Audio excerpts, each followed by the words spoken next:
Railway में इतना बड़ा एम्प्लॉय एसोसिएशन है, तमाम जगह है, कभी कोऑर्डिनेशन कमेटी बनी कि निजीकरण के खिलाफ हम भारत बंद करेंगे। हम क्या कर रहे हैं, तब मिशन मूवमेंट चला रहे हैं, कुंजी छाप किताब लेके गांव गांव घूम रहे हैं, पर्ची काट रहे हैं, चंदा काट रहे हैं। अपनी नौकरी बचा लो, रिटायर तो हो गए, बच्चों को नौकरी नहीं मिल रही, मिशन मूवमेंट चला रहे हैं। कौन सा मिशन मूवमेंट चला रहे हैं? शिक्षा बर्बाद हो चुका है, लाखों स्कूल बंद हो चुके हैं, यूनिवर्सिटी के क्या हालत है हम जानते हैं। क्या हम राजा बनेंगे, हुक्मरान बनेंगे तो एक दिन में सब ठीक कर लेंगे। न राधा के 9 मन तेल हुई है, न राधा नची है। बड़े बड़े नेता को किसी देखा है कि एक डेलीगेशन ले जाकर प्राइम मिनिस्टर से मिले? आप लोग को भी गुदगुदी लगता है, रिटायरमेंट के बाद तुरंत एमएलए का टिकट चाहिए होता है। तो हमारा नेता भी, हमारा समाज भी एकदम भांग के नशे में है। और ये बात सही है कि आरक्षण की लड़ाई सबसे ज्यादा महारों ने लड़ी और डॉक्टर अंबेडकर ने लड़ी है, लेकिन वो क्या महारों के लिए लड़े थे? मेरे पास पेपर रखे हुए हैं, कई कागज लेकर चलता हूं बैग में। उन्होंने कहा था कि ये लड़ाई ये महारों की नहीं है, ये महारों के लिए नहीं लड़ी गई है, भारत के तमाम अस्पृश्य समुदाय के लिए ये लड़ाई लड़ी गई है। हम लोग को फ्री में मिला, वो भी खत्म होते जा रहा है। कहीं आपने इतना बचा हुआ है, फिर इतना बचेगा, बोलो इसी में हम लोग बांटेंगे। कोई भारत बंद रोजगार के सवाल पर, कोई भारत बंद शिक्षा के सवाल पर, कोई भारत बंद स्पेशल कंपोनेंट के नाम पर कभी चर्चा में है इस समाज में? आपके बच्चों को फेलोशिप नहीं मिल रहा है, जाके देखिए आउटसोर्सिंग हो गया है, जाकर देखिए प्राइवेटाइजेशन हो गया है, मिनिस्ट्री में जाके देखिए एनजीओ काम कर रहे हैं और वहाँ पे आपके 5 आदमी भी नहीं मिलेंगे। कोई टेंशन है? कोई टेंशन नहीं है समाज में। तो आने 10 साल इंतजार कीजिए, सब एक कागज में फ्रेम बनवा के, फ्रेम और सर्टिफिकेट दीवार पे टांगना पड़ेगा कि एक ज़माना था जब हमें आरक्षण मिला था। कोई टेंशन नहीं है, कोई उबाल नहीं है। डॉक्टर अंबेडकर जो कह रहे थे वही बात मैं आपको बताता हूँ कि देखिए, हमें तो चौतरफा लड़ना पड़ता है। जो धर्म, जो संप्रदाय हमें हीन देखेगा, भेदभाव करेगा, ऊंच नीच करेगा, सवाल उससे भी पूछा जाएगा, उसको करारा जवाब भी दिया जाएगा, उससे भी लड़ा जाएगा। लेकिन हम अपने समाज को स्कॉट फ्री नहीं छोड़ सकते हैं, फ्री नहीं छोड़ सकते हैं। आलोचना इनकी भी होगी कि 40 साल से आप मिशन मूवमेंट चला रहे हैं।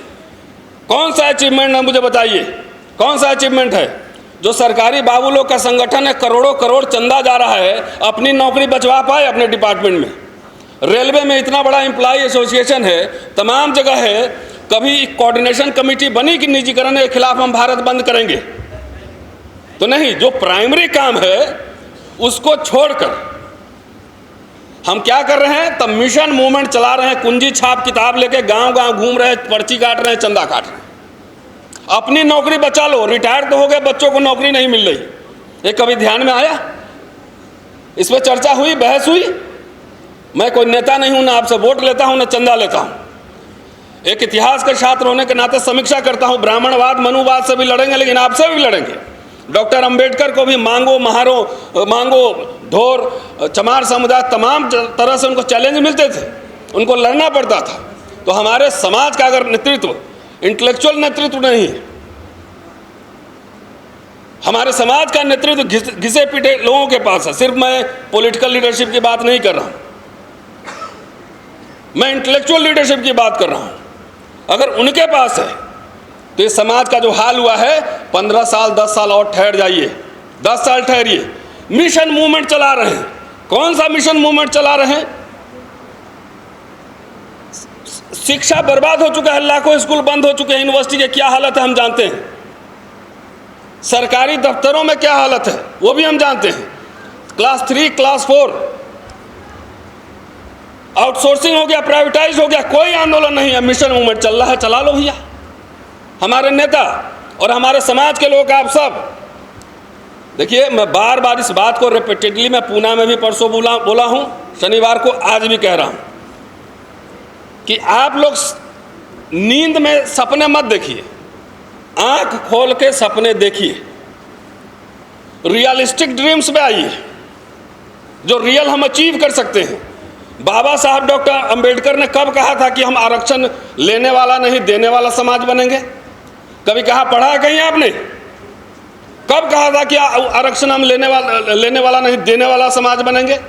हमारे इधर कहावत है, ये बाप मर गया अंधेरा में, अब बेटा के नाम पावर हाउस है। डॉक्टर अंबेडकर तो आरक्षण लेने वाला बने, उससे ज़्यादा विद्वान है, उससे ज़्यादा बड़े नेता हैं। ये सब दुनिया का सबसे बड़ा झूठ है कि हम आरक्षण देने वाला बनेंगे, एकदम गलत बात है। जो मिला था वो भी खत्म हो रहा, सब खत्म हो गया। IIT में आपके बच्चे सुसाइड कर रहे हैं, मेडिकल कॉलेजेस में आपके बच्चे सुसाइड कर रहे हैं, कोई सुखगुगाहट नहीं। क्या है, हम राजा बनेंगे, हुक्मरान बनेंगे तो एक दिन में सब ठीक कर लेंगे। न राधा के 9 मन तेल हुई है, न राधा नची है। किसी नेता को, बड़े बड़े नेता को किसी देखा है कि एक डेलीगेशन ले जाकर प्राइम मिनिस्टर से मिले? सुना है? आप लोग को भी गुदगुदी लगता है, रिटायरमेंट के बाद तुरंत MLA का टिकट चाहिए होता है। कभी जाके पावर स्ट्रक्चर के साथ जो लुटियन जोन में एलीट बैठता है ना, जो जिमखाना क्लब में, मैं कभी कभार जाता हूं उधर, वो आप लोग को देख के हंसता है कि देखो फिर एक नया पार्टी आ गया, ये भी राजा बनेगा, ये भी हुक्मरान बनेगा। बोला एक काम करो, बजट में थोड़ा और काटो इसका पैसा, कि तुम राजा बन लेना तो अपना कर लेना। तो हर साल बजट कटौती हो जाती है। पहले अखबारों में छपता था कि schedule caste, schedule tribe special component plan में इतने पैसे मिले। आजकल बजट जब आता है, कहीं आपको एक लाइन भी नजर आता है? एक लाइन कह रहा हूं मैं, एक लाइन। तो हमारा नेता भी, हमारा समाज भी एकदम भांग के नशे में है कि राजा बन लेंगे तब कर लेंगे। तो ठीक तो हो रहा है, खत्म हो रहा है, आज भी है और आने वाले दिनों में भी रहेगा। जो लोग लड़ते नहीं हैं वो संघर्ष की परिभाषा क्या जाने। तो ऐसे काम ऑनेस्ट लोग ही चलाते हैं। हम लोगों ने एक रोस्टर की लड़ाई लड़ी थी। राजेंद्र पाल गौतम साहब यहाँ बैठे हुए हैं, सूरज जी बैठे हुए हैं, अनिल जैन साहब भी शायद होंगे या आने वाले होंगे। मैं तो ऑलरेडी नौकरी में था, सूरज जी नौकरी में थे और राजेंद्र पाल गौतम जी मंत्री थे। तो उस हिसाब से तो हमें लड़ने की ज़रूरत नहीं थी। वो रोस्टर जिससे लाखों लोगों का भला होगा या हो रहा है, हजारों लोगों का, जो SC ST OBC के लोग नौकरी कर रहे हैं या पा रहे हैं यूनिवर्सिटीज़ में, उसके लिए कुर्बानियाँ हम लोगों ने दी हैं। हम लोग लड़े हैं, नौकरी में रह के लड़े हैं। वो किसी एक जात के लिए लड़ा गया। मुझे तो ये पता भी नहीं है कितने लोगों को दिल्ली यूनिवर्सिटी में उससे नौकरी मिली होगी, किसी ने चाय भी नहीं पिलाया होगा। ये समाज इतना एहसान फरामोश समाज भी है। मैं खुल के कहता हूँ, नाराज़ हो जाइएगा तो मर्सिडीज़ थोड़ी मुझे दिए थे कि वापस ले लीजिएगा। इतना एहसान फरामोश है। यही अपर कास्ट के लोग करते हैं तो उसको तो क्या क्या कह के लोग सर पे उठा लेते हैं। यहाँ अपने जेब से नोट खर्चा करके अपने ऊपर मुकदमा लड़के आपकी लड़ाई लड़ी जाए और उसका आपको महत्व पता नहीं है, और बाद में आपस में कोई लड़ाएगा, लड़ने के लिए तैयार हो जाएंगे। ये है साथियों, हमारे लोगों के बीच आजकल राजनीतिक चेतना कुछ ज़्यादा ही बढ़ गई। जिसको देखो सबको राजनीति करना है, सबको MLA बनना है, सबको नेता बनना है, MP बनना है, ये सब करना है, बाकी काम नहीं करना। 2 आदमी मिलकर 3 पार्टी बना रहा है हमारा लोग। एक अकेले कॉमन मिनिमम प्रोग्राम से दोनों ज्वाइंट बना रहा है। और देखिएगा, आप जाइए घूम के देखिए तो बाघ का, शेर का, चीता का फोटो लगा लगा के ऐसे पोस्टर छपवाता है कि जैसे सीधे अब दिल्ली के सिंहासन पर जाके काबिज होने वाला है। कुछ लोग सिंहासन पर इस तरह से फ़ोटो खिंचवाते हैं कि लगता है कि घर में बैठे हुए लेकिन प्रधानमंत्री के कार्यालय में बैठे हुए। भाई साहब, आरक्षण पहले कटहल था, उसमें जगजीवन राम जब मंत्री थे और रेलवे में, और जब बैंक का नेशनलाइजेशन हुआ तो एक जाति को नौकरी नहीं मिली थी। जो काबिल होता था, उठाओ भाई, कहाँ एम्प्लॉयमेंट एक्सचेंज में नाम लिखवाओ। यहाँ पुराने लोग बैठे हुए हैं, बताएंगे कि एक आदमी को 3-3 नौकरियाँ मिलती थी,